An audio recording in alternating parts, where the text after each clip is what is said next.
It's the Adani Group's billion-dollar bid to enter the lucrative Delhi NCR property market. According to media reports, the Adani Group has set its sights on the JP Group's massive real estate assets in the National Capital Region. This could be a game-changing entry into India's largest property market through the insolvency court. So what's on the table? Adani is reportedly planning to bid up to a whopping $1 billion for JP's assets. This includes a range of properties from luxury villas and sprawling townships to premium golf courses. Why the big spend? JP's assets are part of the country's biggest bankruptcy case involving over rupees 50,000 crore in bank loans. If this deal goes through, it will massively expand Adani's real estate portfolio by 4 times. Currently, Adani's real estate business is primarily focused around Mumbai, but this acquisition could potentially extend their holdings to a larger scale. The plan is to offer a packaged resolution to JP's lenders covering both their real estate and cement assets. Now let's talk specifics. JP's properties include the 452-acre JP Greens Township in Greater Noida, which boasts luxury villas, golf courses, parks, lakes, and even a 5-star spa.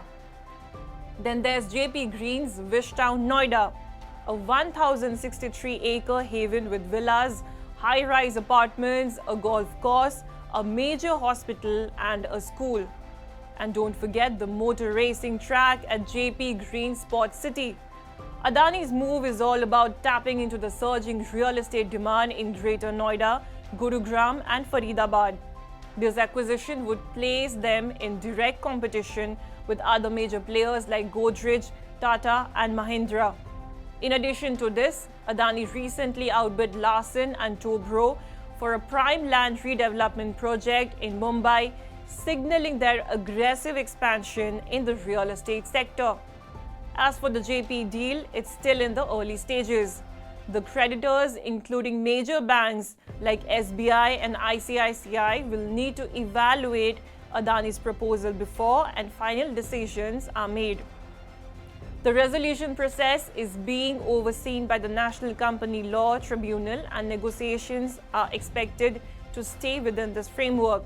The Adani Group is clearly looking to tap into the booming demand of real estate in India, with the sector expected to be worth $1 trillion by 2030. But it's not only the sector it's interested in expanding. Reports say that Adani is not only eyeing JP's property assets, it's also preparing to bid for the group's cement assets as well. Bear in mind, the Adani Group currently ranks as India's second largest cement producer after its acquisition of ACC and Ambuja Cement. In fact, the Adani Group has reportedly put together a proposed resolution package for the JP Group. It involves an estimated 15,000 crore rupees offer to the lenders with the aim of acquiring both JP's real estate and cement business.